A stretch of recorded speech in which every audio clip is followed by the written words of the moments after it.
Welcome everyone to another spine-chilling episode of Scarify.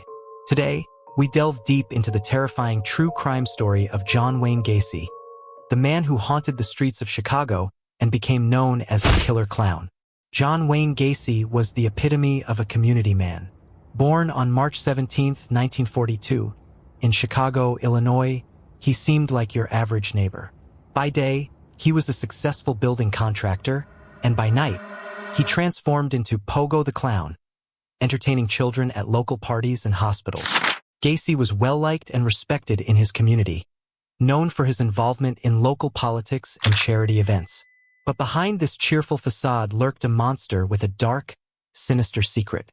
Between 1972 and 1978, Gacy's seemingly perfect life masked a series of heinous crimes. He preyed upon young men and boys, luring them to his home with promises of work or by posing as a police officer. Gacy had a particular method to his madness.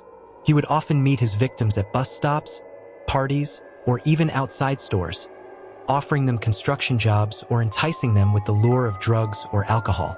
Once they were in his grasp, he subjected them to unspeakable horrors. Gacy's first known victim was 16-year-old Timothy McCoy, whom he lured from a bus station. McCoy was brutally stabbed to death in Gacy's home. This was only the beginning. Gacy's modus operandi involved handcuffing his victims, torturing them, and then strangling or suffocating them. He would sometimes dress as Pogo the Clown while committing these horrific acts, adding a disturbing and surreal layer to his crimes. Gacy buried 26 of his victims in the crawl space beneath his house.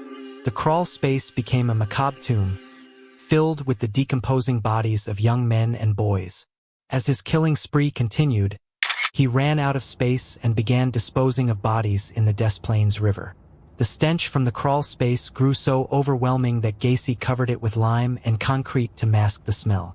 The turning point came with the disappearance of 15-year-old Robert Piest in December 1978. Piest was last seen speaking with Gacy about a job opportunity. His sudden disappearance prompted a thorough investigation. When the police investigated, they found a trove of suspicious items in Gacy's home, including a high school ring, driver's licenses of missing boys, and a distinctive smell emanating from the crawl space. As police delved deeper, they uncovered the horrifying truth.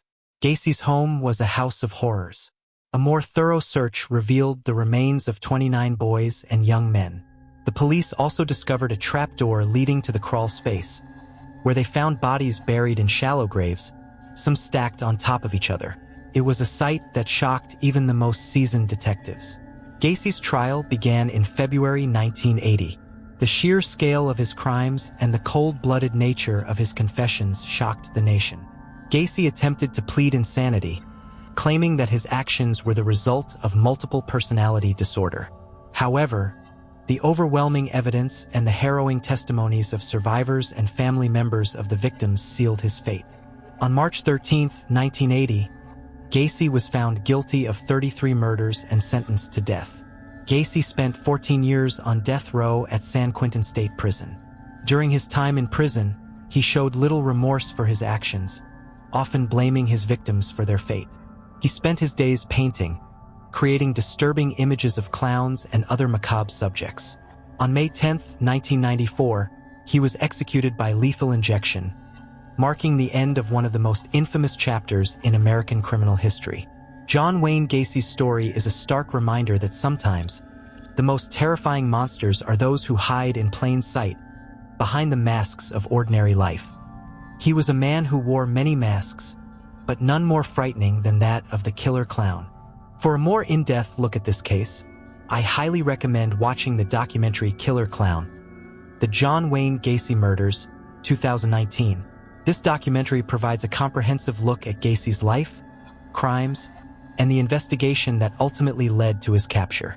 It includes interviews with law enforcement officials, survivors, and experts, offering a chilling insight into the mind of one of America's most infamous serial killers.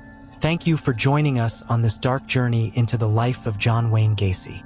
If you found this story as disturbing as I did, make sure to like, subscribe, and hit the bell icon for more true crime stories.